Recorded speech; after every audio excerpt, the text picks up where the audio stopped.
San Vicente de Paúl.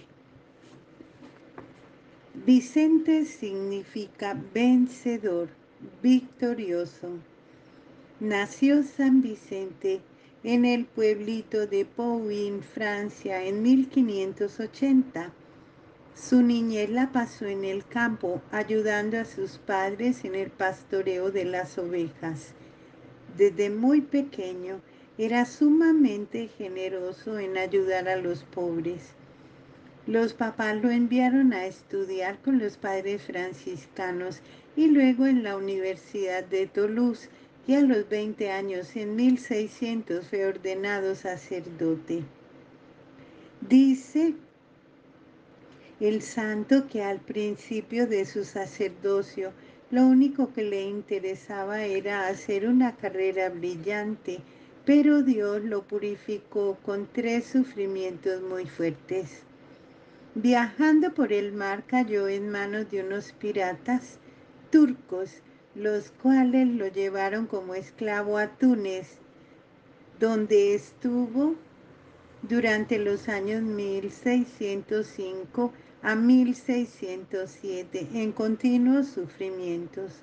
Logró huir del cautiverio y llegar a Francia, y allí se hospedó en casa de un amigo, pero a este se le perdieron 400 monedas de plata y le echó la culpa a Vicente, y por meses estuvo acusándolo de ladrón ante todos los que encontraba.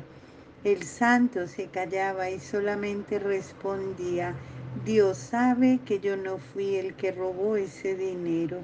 A los 6 meses apareció el verdadero ladrón y se supo toda la verdad. San Vicente, al narrar más tarde este caso a sus discípulos, les decía: es muy provechoso tener paciencia y saber callar y dejar a Dios que tome nuestra defensa.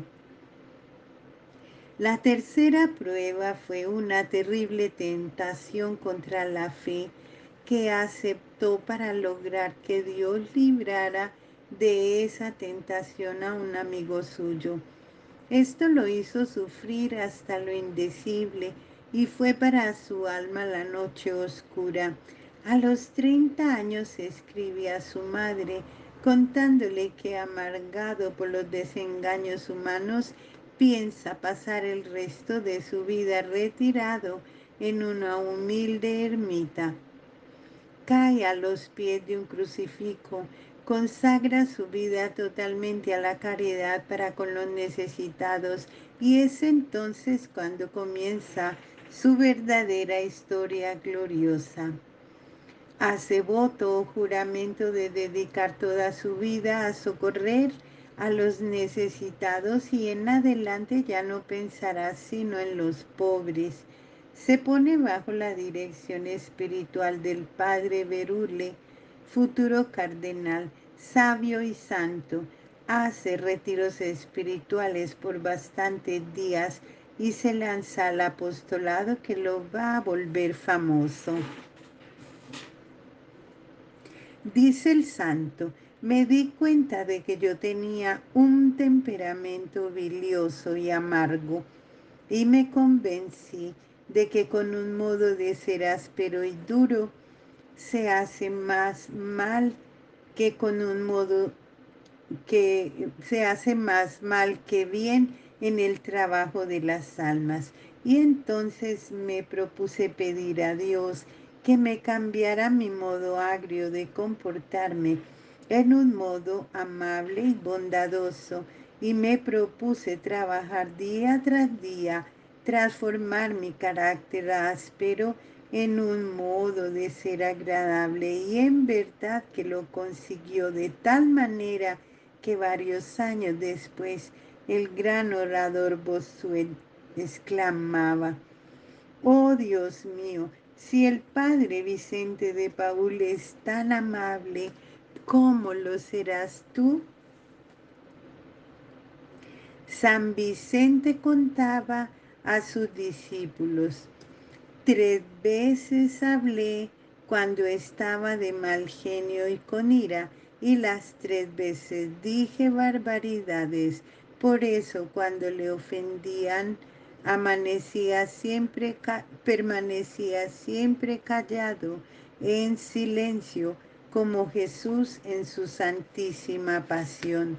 Se propuso leer los escritos del amable San Francisco de Sales, y estos le hicieron mucho bien, lo volvieron manso y humilde de corazón. Con este santo fueron muy buenos amigos. Vicente se hace amigo del ministro de la Marina de Francia, y éste lo nombra capellán de los marineros y de los prisioneros que trabajan en los barcos. Y allí descubre algo que no había imaginado: la vida horrorosa de los galeotes. En ese tiempo, para que los barcos lograran avanzar rápidamente,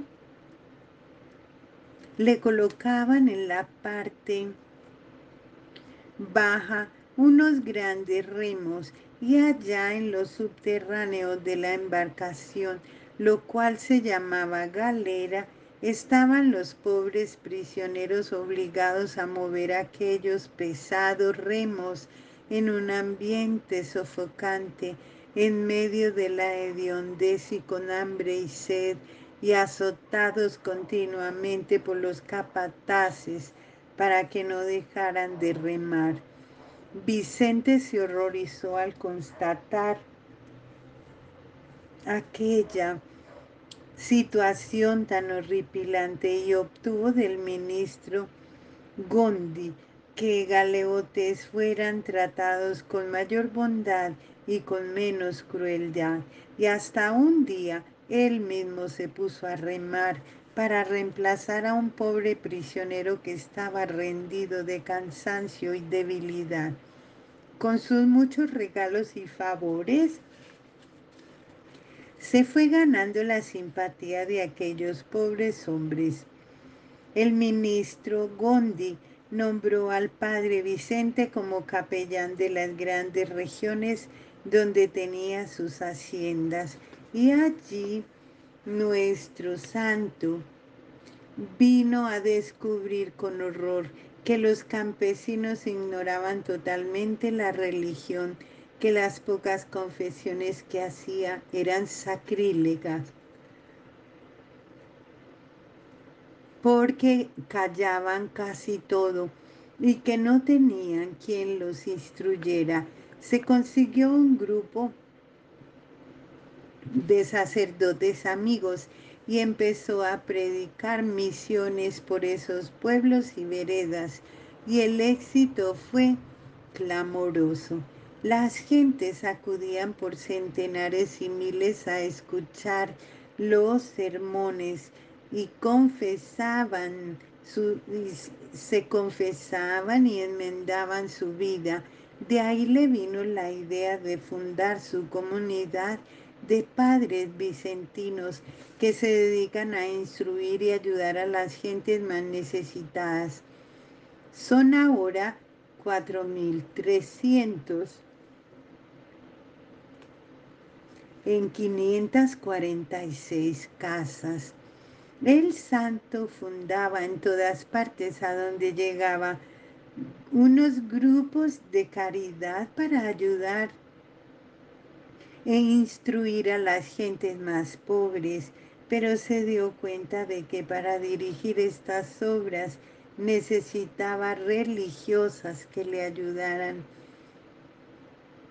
y habiendo encontrado una mujer especialmente bien dotada de cualidades para estas obras de caridad, Santa Luisa de Marillac, con ella fundó las Hermanas Vicentinas, que son ahora la comunidad femenina más numerosa que existe en el mundo. Ahora son 33.000 en 3.300 casas, y se dedican por completo a socorrer e instruir las gentes más pobres y abandonadas, según el espíritu de su fundador. San Vicente poseía una gran cualidad para lograr que la gente rica le diera limosnas.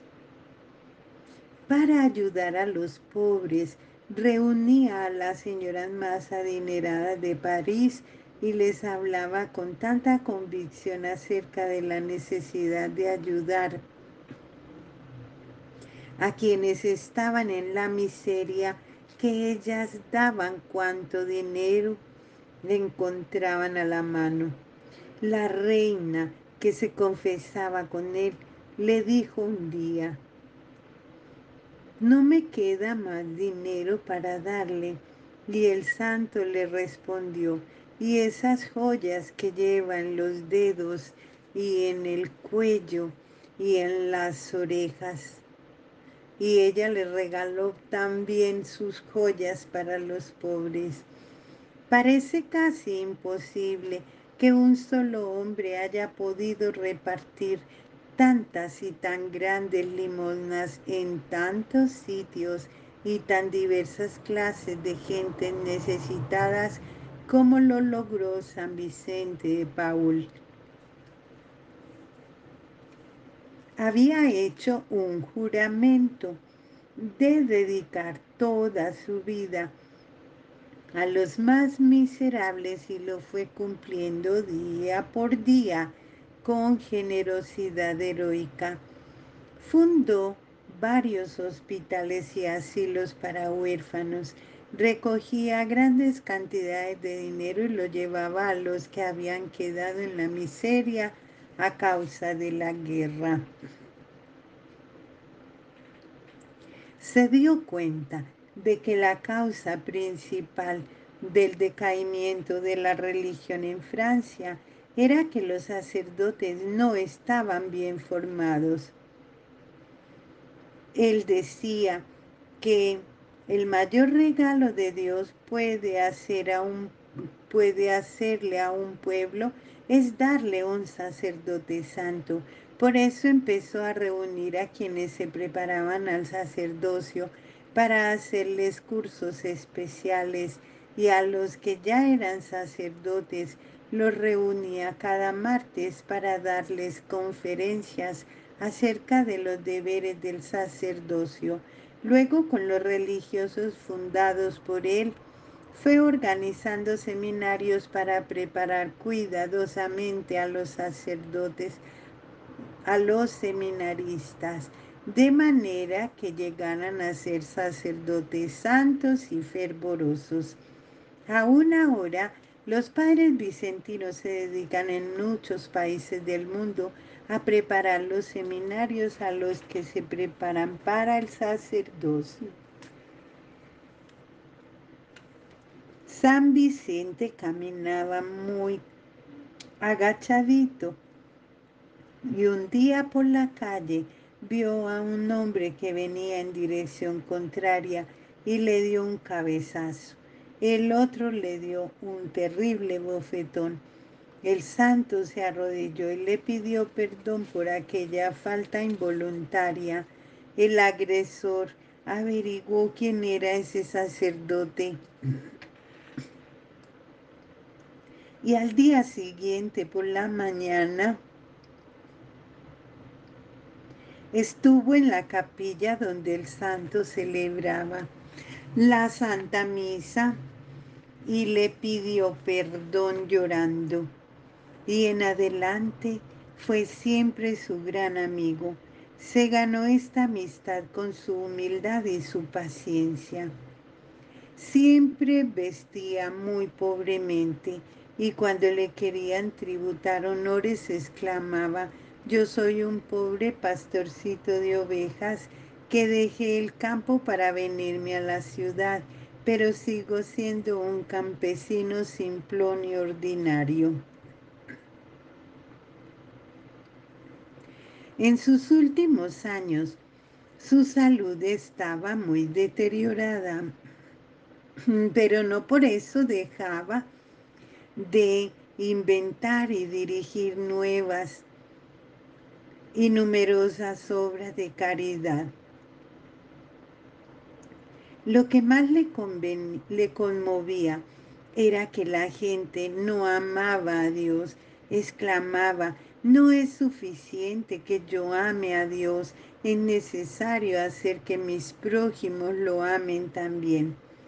El 27 de septiembre de 1660 pasó a la eternidad a recibir el premio prometido por Dios a quienes se dedican a amar y a hacer el bien a los demás. Tenía 80 años. El Santo Padre León XIII proclamó este sencillo campesino como patrono de todas las asociaciones católicas de caridad. El Señor Dios, que es tan bueno, siga enviando al mundo muchos Vicentes como este, para bien de todos los necesitados. Dichoso el que se compadece del pobre, Dios lo bendecirá. Salmo 41. Alabado sea Jesucristo.